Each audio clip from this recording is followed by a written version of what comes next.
Murabizi neza ko hamaze iminsi havugwa ko M23 irimo kwegeranya abasirikare bayo, ikegeranya intwaro, ikarunda intwaro hafi y'umujyi wa Pinga. Ibi rero byatangajwe hashize nk'icyumweru bitangajwe, ndakeka nibwo natangiye kubyumva, kandi ndi mu bakurikiranira amakuru hafi kugira ngo nanjye mbona yo mbaha. Rero nyuma y'uko hamaze gukwirakwizwa ayo makuru, ariko byaturutse kuki? Byaturutse ku bitero byinshi turi bubabwire n'ubundi muri iyi nkuru, ku bitero byinshi byagabwe ku banyamurenge, byagabwe ku banyekongo. Rero M23 ifata umwanzuro wo noneho wo gutera Pinga, kuko niho bisa nkaho ibitero byaturukaga, ariko iravuga iti bamaze kurunda y'abarundi, bamaze kurunda y'aba FRDC, rero tugomba kwegeranya intwaro, tukegeranya abasirikare kugira ngo nibura tuzagende dufite gahunda yo gutera ndetse tunigarura turiya duce. Rero uyu mujyi wa Pinga wari urimo abarundi benshi barunzwemo, harimo ni naho haje aba FDLR bari baratojwe n'abarundi bakaza kwiyunga na Wazalendo ndetse n'abasirikare b'abarundi bari muri kara gace kugira ngo bazabone uko batera mu Minembwe, batera abanyamurenge, babice, babatwikire. Dore ko byari byanatangiye mu minsi ishize, nk'uko Lawrence Kanyuka ejo yabitangaje, itangazo yashyize hanze ubwe arimo kwivugira imbere ya kamera. Turaza kubigarukaho gatanu kuri gatanu, ntujye kure muri iyi nkuru. Nanone niho biri. Iyindi nkuru rero turi buze kubabwira ni inkuru irimo kuvugwa mu Burundi yaciye ibintu y'imbonerakure, yishe n'imbonerakure 3 zishe abagore 2. Turaje tubigarukeho gatanu kuri gatanu, ariko reka duse nk'abagaruka kuri iyi nkuru. Uraza gusobanukirwa byinshi bikubiye muri aya makuru, uko FRDC yamaze kugira ubwoba bitewe n'ibitwaro M23 yari imaze kurunda mu gace muri turiya duce n'ubundi iherereyemo muri kano kanya twegereye umujyi wa Pinga. Ese aribyo byatumye FRDC igira ubwoba? Igisirikare cya Repubulika Demokarasi ya Kongo FRDC cyabujije abasirikare bacyo kugaba ibitero ku birindiro by'ihuriro AFC M23 rirwanya ubutegetsi bw'iki gihugu. Ubutumwa bwa Telegram bwanditswe n'ubuyobozi bwa FRDC rero bumenyesha abasirikare ba RDC ko bagomba kubahiriza gahunda z'amahoro zikomeje. FRDC yamenyesheje abasirikare bayo ko umwanzi n'abatera bagomba gusubizanya imbaraga nyinshi bagahangana nawe. Tariki 19 Nyakanga 2025 AFC M23 na leta ya RDC byashyize umukono ku mahame ngenderwaho agana ku masezerano y'amahoro. Rero babifashijwemo na leta ya Katari yabihurije mu biganiro.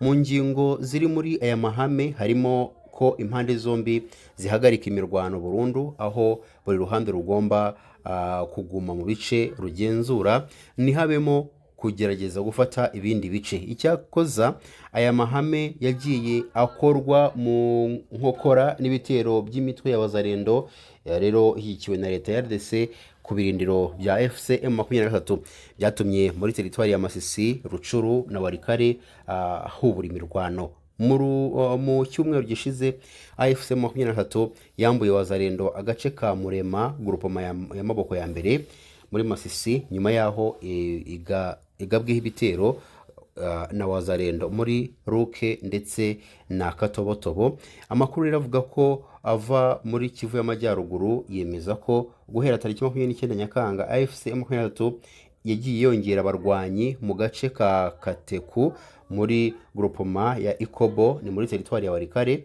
mu gihe ishinja ingabo za leta gutegura intambara bundi bushyashya, nk'uko n'ubundi twatangiye tubibabwira. Aba FRDC, aba Wazalendo, aba FDLR, abarundi bateguye intambara bundi bushyashya, dore ko batoje aba FDLR benshi bakiri bato, batoje abasirikare bakiri bato b'abarundi. Abarundi benshi boherejwe muri Repubulika Demokarasi ya Kongo kugira ngo nibura bagabe ibitero bundi bushyashya, batsembe cyangwa se bice abanyamurenge, babatwikire, babasahure. Ibi byose rero nibyo byatumye muri kano gace kavuzwa haruguru kitwa Kateku muri groupement ya Ikobo muri teritwari ya Warikare M23 harunda ibitwaro byinshi. Ibyo rero byatumye leta ya Kongo igeze igaca bugufi, kubera yuko n'ubusanzwe barabizi neza ko M23 nta mikino, ikintu batekereje baragikora, ikintu bagiye gukora bagikora neza. Rero FRDC n'ubundi irabazi, abarundi barabazi, nta kindi kintu bagomba gukora uretse guhagarika kugaba ibitero, cyangwa se guhagarika abayobozi ba FRDC bagahagarika abasirikare babo n'ubundi bari muri biriya bice, guhagarika kurwana na M23, bakitwaza amasezerano yasinywe y'amahoro hagati ya RDC ndetse na FRDC, mutubabarire, ubwo ni FRDC na M23. Ibi byose rero twifuje kubigarukaho kugira ngo usobanukirwe impamvu muzi yo kuba FRDC yahagaritse kurwana na M23. Rero tudatinze, hari n'andi makuru menshi arimo kuvugwa mu Burundi, yatega amatwi. Umuvugizi wa FC M23 Lawrence Kanyuka tariki 9 Nyakanga yatangaje ko mbere yuko aya mahame ashyirwaho umukono, ihuriro ry'ingabo za leta ya RDC ryohereje abasirikare benshi mu Burundi muri Ruvungi, Rukarika, Masango ndetse na Kihumba mu ntara ya Kivu y'Amajyepfo. Kanyuka yasobanuye ko tariki 18 Nyakanga 2025 iri huriro ry'ingabo za leta ya RDC ryasenye inzu z'abaturage, risahura amatungo arenga 150 mu gace ka Kawera, hoherezwa abasirikare benshi mu duce turimo Boko, Kabumbe ndetse na Mukwezi, hagamijwe kugota Bijombo n'imidugudu y'abanyamurenge. Tariki ya 21 Nyakanga 2025 rero hagabwe ibitero byinshi muri Kabohoro, Dengu ndetse na Buzeke muri Minembwe. Tariki 22 Nyakanga hagabwe ibitero byinshi muri Ruke no mu bice bihana imbibi muri teritwari ya Masisi. Tariki 23 Nyakanga hagabwe ibitero mu gace gatuwe cyane ka Bukununu muri Rubero. Umuvugizi wa M23 yasobanuye ko tariki ya 25 Nyakanga ihuriro ry'ingabo za leta ya RDC ryagabye ibitero mu gace ka Ruke rero gaherereye muri groupement ya Nyamaboko ya mbere. Ku munsi wakurikiyeho ritera muri Bitonge. Yagize ati tariki 29 Nyakanga hagabwe ibitero ku basivile muri Minyanja no mu bice bihana imbibi, harashwe ibisasu kwikamyo ya Fuso muri Giseguro mu birometero 17 uvuye muri Kiwanja, bitera impfu z'abaturage benshi. Kanyuka yatangaje ko mu gitondo cyo ku itariki 20 Nyakanga 2025 ihuriro ry'ingabo za leta ryagabye ibitero mu gace gatuwe cyane ka Muheto muri Masisi, kandi ko ibitero byose bikomeje gutwara ubuzima bw'abantu. Yasobanuye ko AFC M23 ishaka gukemura ibibazo ifitanye na leta ya RDC binyuze mu biganiro bya politiki, ariko ko inafite inshingano yo kurinda abaturage ibitero bihungabanya umutekano wabo, igasenyera ikibi aho gituruka. Tugarutse ku makuru yo mu Burundi. Abagore babiri bo muri komini ya Nyanza mu gihugu cy'u Burundi basanzwe bapfuye nyuma yo kwirukankanwa nk'uko abatangabuhamya babitangaza n'imbonerakure 3 zishinzwe gucunga ishyamba ririnzwe. Biravugwa ko izi mbonerakure zahunze. Kuwa kabiri itariki 29 Nyakanga 2025 nibwo imirambo ya Gorete Nishimwe na Janine Nyabenda yavumbuwe mu kibaya giherereye mu ishyamba karemano rya Rubungu mu mudugudu wa Nyamugari. Imirambo yabo yabonetse muri zone ya Gitega, komini ya Nyanza mu ntara ya Burunga mu majyepfo y'u Burundi, nk'uko iyi nkuru dukesha SOS Media Burundi ibivuga. Ubuhamya bwakusanyijwe mu miryango yabo kandi bwemejwe n'umuyobozi w'inzego z'ibanze. Abo bagore bombi bari baragiye kuwa mbere gushaka inkwi muri iryo shyamba. Niho bivugwa ko birukankanwe n'abashinzwe gucunga iryo shyamba. Rero ni imbonerakure baza kunyerera bagwa ahantu bapfiriye. Abagore batatu nibo bagize uruhare mu gukurikirana abo bagore, Luc Ndikumana ndetse na Eric Ndayikeza na Jean Claude Hasharizimana. Bose uko ari batatu bamenyekanye nk'imbonerakure ishami ry'urubyiruko rw'ishyaka riri ku butegetsi CNDD-FDD, kandi bari mu bashinzwe kurinda amashyamba karemano y'akarere. Murabizi ko mu Burundi bafite ikibazo cyo kubura lisansi ndetse n'amazutu. Rero kuri uyu munsi byafashe indi ntera, ibiciro by'ingendo byikubye inshuro nka 50 ugendeye ku biciro byari bisanzweho leta yagennye. Rero ibi biraterwa ndetse bikanatuma habaho imyigaragambyo ikomeye cyane. Kuri ubu ngubu rero hamaze gutangwa itangazo ku bashoferi ndetse n'abatwara za moto.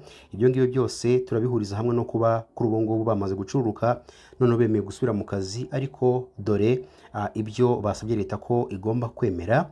Rero nyuma y'iyo nkuru tubafitiye indi nkuru nanone ivuga ko hari abasirikare benshi bamaze kurekurwa na M23.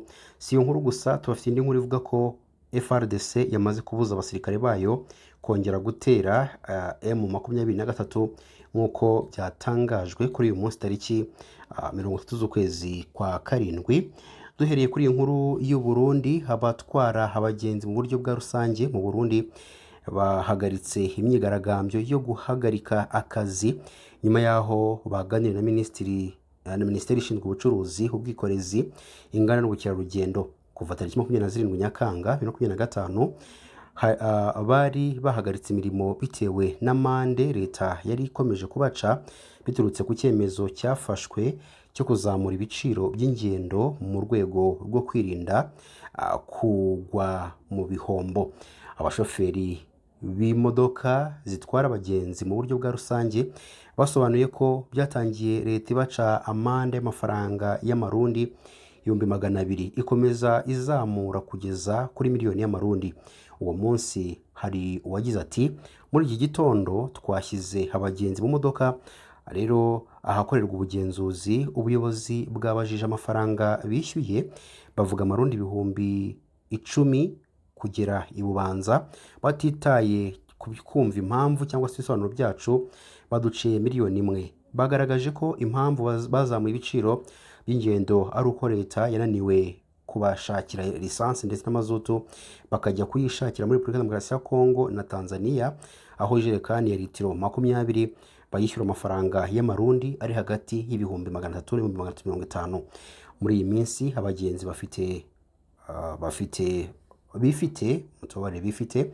bafashe icyemezo cyo gutega moto, bemera kwishyura amafaranga menshi kandi bagatwarwa hari batatu kuri moto imwe, byaba ngombwa bakabajyana n'imizigo.